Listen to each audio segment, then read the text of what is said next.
বন্ধুরা, লক্ষ্মী ঝাঁপি ধারাবাহিকের আজকের পর্বে দেখানো হয়েছে ঝাঁপি মনে মনে সিদ্ধান্ত নেয় পাড়ার মোড়ের দোকানে গিয়েই সে অর্ণবকে কল করবে আর বিয়ে ক্যান্সেল করবে।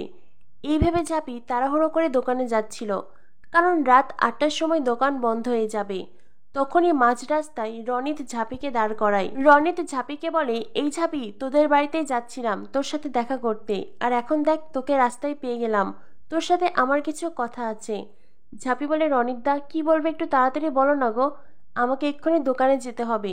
রনিত বলে, এত তাড়াহুড়ো করছিস, আমাকে দেওয়ার মতন একটু সময় নেই তোর? ভালোবাসার কথা কি আর তাড়াহুড়ো করে বলা যায়? একটু সময় তো তোকে দিতেই হবে। কথাটা শুনতেই ঝাঁপির মুখের হাসি মিলিয়ে যায়। ঝাঁপি বলে, মানে রনিতদা তুমি কি বলছো? রনিত বলে, ঝাঁপি আমি তোকে ভালোবাসি, অনেক দিন ধরে ভালোবাসি। হ্যাঁ, এতদিন আমি তোকে কথাটা বলতে পারিনি, কারণ আমার ভালো কোনো চাকরি নেই সেজন্য। কিন্তু আজ যখন জানলাম তোর বিয়ে ঠিক হয়েছে, তাই ভাবলাম আর দেরি করা ঠিক হবে না। আমার মনে হয় এটাই উপযুক্ত সময় আমার মনের কথাগুলো তোকে বলার। ঝাঁপি বলে, রনিতদা তুমি এটা কি বলছো? আমি তোমাকে নিজের দাদা মনে করি, কখনো আমি তোমাকে অন্য কোনো দৃষ্টিতে দেখিনি। রনিত বলে, তাতে কি হয়েছে ঝাঁপি?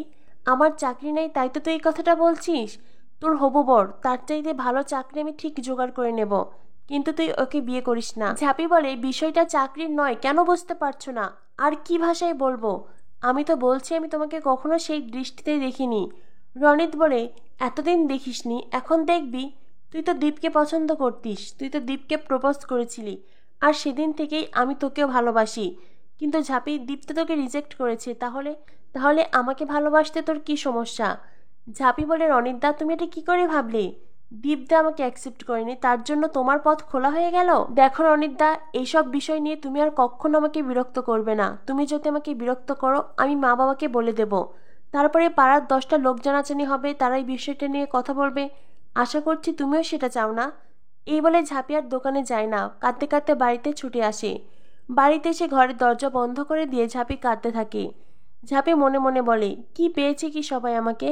দীপদা আমাকে রিজেক্ট করেছে, তার জন্য রনিতদা কি ভেবেছে? সেই জায়গায় সে নিজে বসবে, নাকি দীপদা আমাকে বিয়ে করবে না বলে সবাই আমাকে দয়া করছে? আমি কারোর দয়া চাই না। ঝাঁপি নিজের জীবনকে নিজে ঠিক সামলে নিতে পারবে। এদিকে দেখানো হয় দীপ আর ইনকার মধ্যে বিজনেস নিয়ে কথা চলে। এর মধ্যেই ইনকা বলে, আমাকে একটি কিস করো। দীপ বলে, এখন? ইনকা বলে, হ্যাঁ এখন। দীপ ইনকাকে চুমো খেতে গেলেই তখনই সেখানে কাকিমুনি আসে। দুজনেই সরে যায়। এরপরে কাকিমুনি ইনকাকে বলে, বুঝতেই তো পারছো এখনো তো আমাদের বিয়ে হয়নি, তাই এত রাত অব্দি এই ঘরে না থেকে চলো। ইনকা বলে, ঠিক আছে কাকিমুনি, তুমি যাও, আমি আসছি। এরপরে ইনকা দীপকে বলে, এই জন্য না এই আনন্দপল্লীর মানুষদের আমার পছন্দ হয় না। একসাথে থাকার জন্য বিয়ে করতে হবে কেন? দীপ বলে, আস্তে আস্তে, বিয়ে না করলে ঘোর অনর্থক হয়ে যাবে, আর যদি ঠাম্মি এই কথাটা জানতে পারে। এই বলে দীপ হাসতে থাকে। এরপরে ইনকা দীপ একে অন্যকে গুড নাইট বলে ওখান থেকে চলে যায়।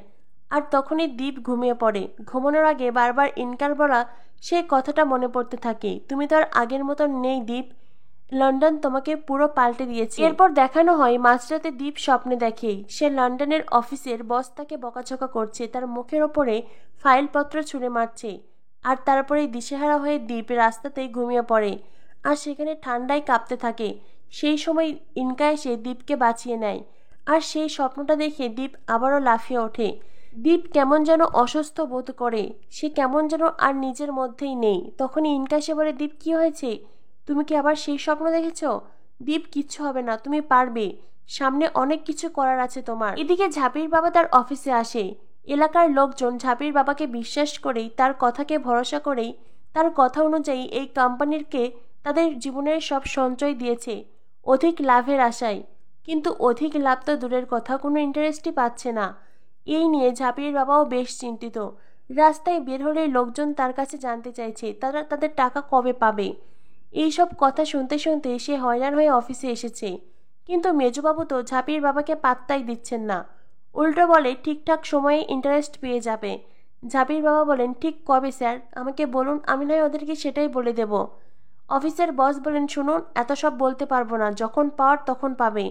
ঝাঁপির বাবা বলে, দুদিন পরেই আমার বড় মেয়েটার বিয়ে, লোকজন বারবার টাকা টাকা করছে, আমাকে বিশ্বাস করেই তারা টাকাগুলো দিয়েছে, এখন যদি সেই বিশ্বাস ভেঙে যায়, যদি তাদের সব টাকা মার যায় তো এই পৃথিবী ছাড়া ছাড়া আমার আর অন্য কোনো উপায় থাকবে না। এদিকে দেখানো হয় ঝাঁপি রাস্তা দিয়ে আসছিল, তখনই দুজন গুন্ডা বাইক নিয়ে যাচ্ছিল। ঝাঁপিকে দেখে তারা ঝাঁপিকে উত্ত্যক্ত করে, ঝাঁপিকে বিয়ের প্রস্তাব দেয়, বলে আমাকে কি বিয়ে করবে। কথাটা শুনেই ঝাঁপি থেমে যায়। ঝাঁপির চোখ দিয়ে অঝরে জল ঝরছে। এমনিতেই দীপ তাকে রিজেক্ট করেছে, তাকে বিয়ে করতে চায়নি, আর এখন এই গুন্ডাগুলো তাকে বিয়ের কথা বলছে। ঝাঁপি মনে মনে ভাবে, দীপদা তুমি আমাকে এতটা অসহায় করে দিলে, এখন রাস্তার বখাটে ছেলেরাও আমাকে বিয়ের প্রস্তাব দিচ্ছে, এতটা ফেলনা হয়ে গেছি আমি। তখনই গুন্ডারা বলে, এই দেখ দেখ মামুনি এখানে দাঁড়িয়ে গেছে, চল চল। এরপরে গুন্ডারা বাইক থেকে নেমে আসে। একজন গুন্ডা বলে, আরে মামুনি তো কাঁদছে, তারা চোখের জলটা মুছিয়ে দেই। এ বলে ঝাঁপির হাত ধরতে চায়, তখনই দীপ এসে সেই গুন্ডার হাত ধরে ফেলে, আর অন্য হাত দিয়ে ঝাঁপিকে ধরে নিজের পিছন দিকে নেয়। গুন্ডাদের সামনে ঝাঁপির বিপদে ঢাল হয়ে দাঁড়ায় দীপ। গুন্ডাদের সাথে দীপের মারপিট হয়। এক পর্যায়ে একজন গুন্ডা স্টিক বার নিয়ে দীপের মাথায় আঘাত করতে চায়। ইনকা পিছন থেকে দীপ বলে চিৎকার করে। তখনই ঝাঁপি এসে দীপের সামনে দাঁড়ায় তার ঢাল হয়ে, আর তখনই গুন্ডাদের সে আঘাত ঝাঁপির মাথায় লাগে, কপাল বেয়ে রক্ত বের হয়। তখনই দীপ দুই হাত দিয়ে ঝাঁপিকে ধরে ফেলে। ঝাঁপি অজ্ঞান হয়ে যায়। দীপ ঝাঁপিকে ধরে বসে পড়ে। দীপ নিজের হাত দিয়ে ঝাঁপির কপাল থেকে ব্লাড মুছে দিতে চাইলেই সিঁদুরদানের মতন একটি দৃশ্যের সৃষ্টি হয়। এদিকে ইনকা এসব কিছু দেখে থ মেরে দাঁড়িয়ে আছে। দীপ ইনকাকে বলে, ইনকা একটা গাড়ি ডাকো, রিক্সা ডাকো। এই বলে দীপ চিৎকার করতে থাকে। কোনো গাড়ি না পেয়ে দীপ ইনকাকে বলে, সামনে একটা হসপিটাল আছে, আমি ঝাঁপিকে নিয়ে ওখানেই যাচ্ছি। এই বলে দীপ ঝাঁপিকে কোলে নিয়ে ছুটতে থাকে। এরপর দেখানো হয় ডক্টর জানায় চিন্তার কোনো কারণ নেই, ওনার মাথায় একটু জোরেই আঘাত লেগেছে বটে, তবে হ্যাঁ সবটা ঠিক হয়ে যাবে, ওনাকে একটা ব্যথার ইঞ্জেকশন দিতে হবে, এই যা। ঝাঁপি বলে, কি ব্যথার ইঞ্জেকশন? ঝাঁপি বেশ ভয় পেয়ে যায়। দীপ বলে, কেন? মুখে মুখে তুই তো বাঘ মারিস, আর এখন একটা ইঞ্জেকশনকে ভয় পাচ্ছিস? ঝাঁপি তখন মনে মনে ভাবে, তুমি তো আর আমার সাথে নেই দীপদা, আমার তো ভয় লাগবেই। সারাটা জীবন যে আমাকে তোমাকে ছাড়া একলাই পার করে দিতে হবে, তবুও আমি নিজের দুর্বলতা কখনোই তোমাকে দেখাবো না। এই বলে ঝাঁপি ডক্টরের সামনে চট করে হাত বাড়িয়ে দেয়। সে যেন আর কোনো কিছুই ভয় পাচ্ছে না। ডক্টর যে না ইঞ্জেকশন দেয়, অমনে ঝাঁপি ভয়ে দীপের হাত শক্ত করে চেপে ধরে। আগামী পর্বে দেখানো হবে ঝাঁপি অর্ণবকে উদ্দেশ্য করে চিঠি লেখে, যে চিঠিতে সে লিখেছে পাড়ার মেয়ে ঝাঁপির একজনের সাথে সম্পর্ক আছে, তাই এই বিয়েটা ক্যান্সেল করে দাও। তখনই বাতাসে সব চিঠি উড়ে যায়, আর সেই চিঠিটা উড়ে গিয়ে ঝাঁপির মায়ের পায়ের কাছেই পড়ে। ঝাঁপির মা ঝাঁপিকে সপাটে চড় মেরে বলে, সর্বনাশী, তুই এই সর্বনাশ করতে যাচ্ছিলি? তুই যদি এই বিয়ে ক্যান্সেল করিস তোমার মরা মুখ দেখবি। এদিকে দেখানো হয় দ্বীপের বাড়িতে ঝাঁপির বিয়ের কার্ড পৌঁছে যায়।